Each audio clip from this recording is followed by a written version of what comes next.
Jagex announced massive changes to Oldschool Runescape this year. We're getting multiple loot table changes, we're getting tons of new Slayer improvements, we're even getting combat adjustments like being able to melee Sire. And this is just on the surface. There are so many changes coming to the game, so today I want to talk about all of them and see which ones will have the most amount of impact on Oldschool Runescape. As always, there are timestamps in the video, so feel free to jump around and see what topic interests you the most. Let's start with combat adjustments. Jagex released Combat Rebalance update last year, and it was very successful. It brought in elemental weaknesses and specifically made early game magic much more fun. The big problem is that there just isn't enough monsters with elemental weaknesses, and it became apparent during Raging Echo leaks, when pretty much nobody picked Kandarin because the entire region revolved around using magic with elemental weaknesses. Based on all of the information Jagex gathered through these events, they are now expanding the elemental weakness system with tons of new monsters this summer. Some of the examples could be like Pyre Fiends having 100% water elemental weakness, but Pyre Lords have 0% weakness. Maybe even NPCs like Ents who are entirely made of woods but don't have a fire elemental weakness. Or maybe even Tsar creatures who are literally made out of molten rock but don't have a water spell weakness. Balancing these things out and bringing in tons of new monsters with more options is only going to be beneficial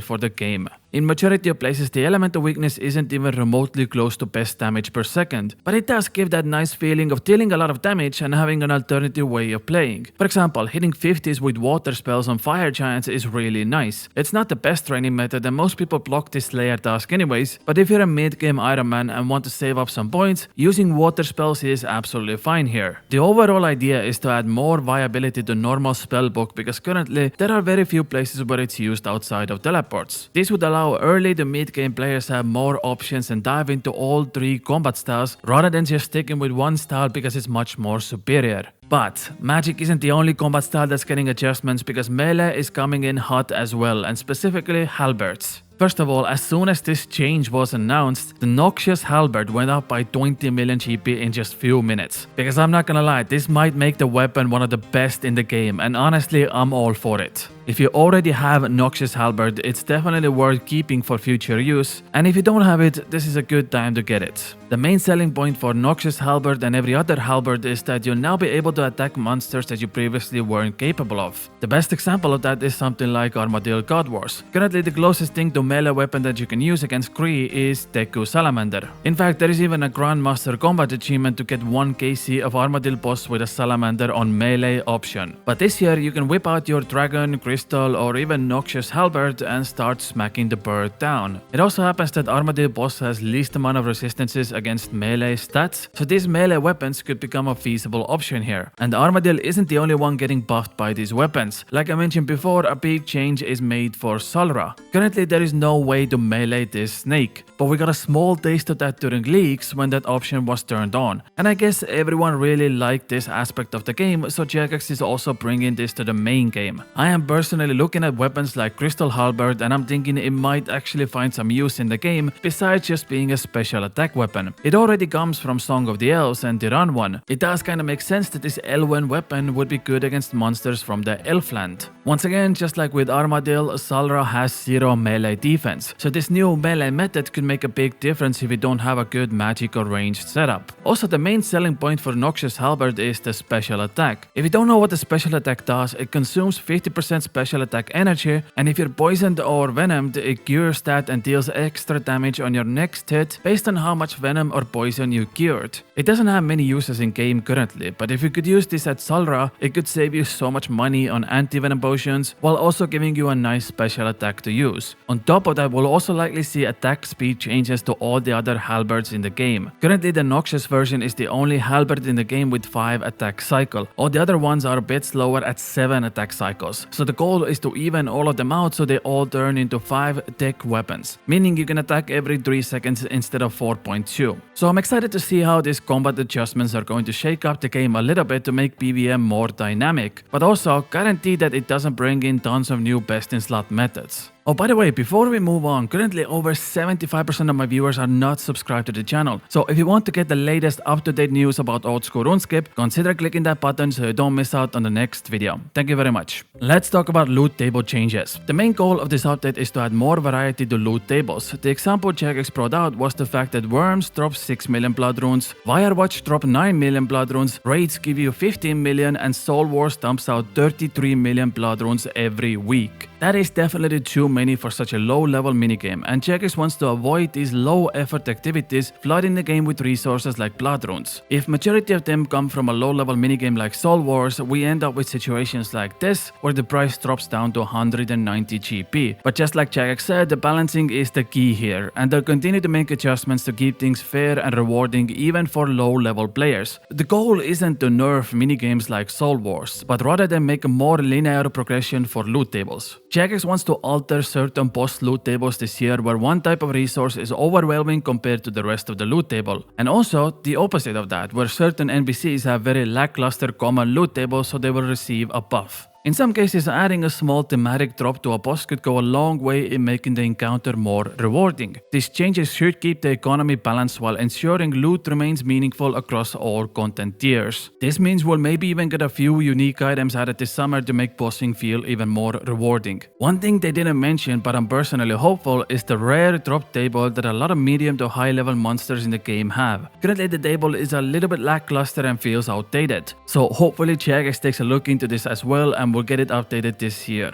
And finally, let's talk about Slayer changes coming this year, and I left the best for the last. There are multiple adjustments we can expect, and my personal favorite is definitely reworking Abyssal Sire. This is one of the oldest Slayer bosses in the game, and it was released almost 10 years ago. That means the mechanics of the boss are slightly outdated. Honestly, I think the design of the boss is absolutely fine, but it's the mechanics that feel very janky. So here are some of the proposals we might see. Number 1, the abyssal area itself is so incredibly massive, and running to a boss every time you bank takes so long. Number 2, the 4 respiratory systems seems a little bit overkill with total of 200 hit points. They don't really add any meaningful mechanic to the boss. You just right click them until the hit points go to 0 and then move on to the next one. Even changing to 2 respiratory systems per KC instead of 4 is already a big upgrade. At least that means you can take them down in one go instead of needing multiple shadow spell casts on the sire itself. And finally, the most annoying part is just waiting for animations to go through. Once all 4 respiratories are down, you just wait there with your PP in your hands doing nothing for roughly 20 seconds. And then it does the same animation again for the second time later on in the fight. In my opinion, any boss that has this downtime animation mechanics feels so extremely annoying. The entire point is to fight the boss. I don't want to spend half a minute watching animations every single KC. Jagex didn't really give any specifics if these changes will go through. They just said that they will be modifying the Abyssal Sire encounter, but I believe all of them will make it in, so the boss becomes much more enjoyable. And the Abyssal Sire changes are just one of the many Slayer upgrades we're going to have this year. Another one is reworking the block list system to give you more flexibility. Once again, Jagex didn't really specify what this exactly means, but I assume in the future you won't be hard locked into your block list once you chose a few tasks. The most likely scenario is that once you spend points on a block for certain monsters, you can unblock and block infinitely without needing to spend more points. So if you don't want to get that Slayer task again, you can block it, and when you want to change your mind, you can unblock it again without needing to spend points. This also aligns with another upgrade we're going to get, and that is adjusting Slayer unlock prices, so they feel more in line with their benefits. Nobody wants to spend thousands of points on meaningless unlocks. This would mean certain upgrades like task storage that is 1000 points or double trouble that is 500 points could cost a little bit less, so more people can take advantage of that.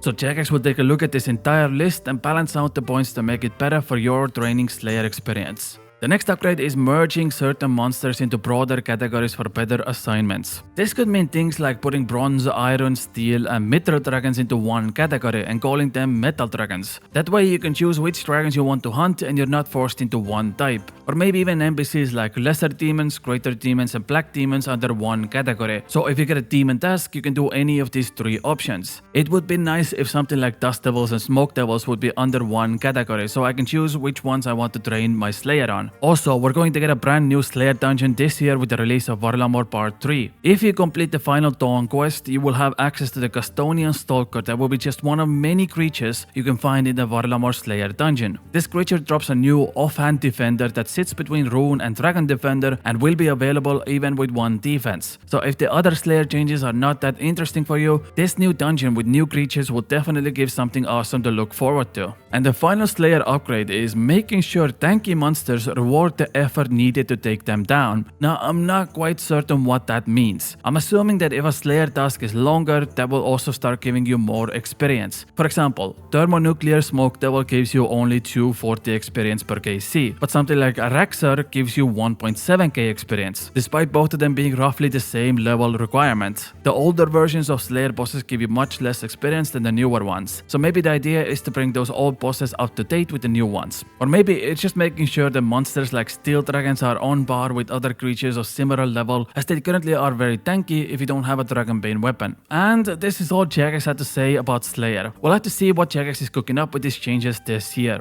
Also, one final thing. During RuneFest, Modrai stated that there is just too much information to put out right now, and this is just looking at the surface. They have a lot more planned for future than what I mentioned in this video, and they will gradually start releasing more blog posts this year to showcase all the new updates we're going to get. This ranges from Slayer to loot tables to combat adjustments, and trust me, I will cover all of these topics, so make sure you subscribe to not miss out on those videos. But that's it from me. Thank you for watching this video, and I'll see you tomorrow with another one. I love you all very much. Bye.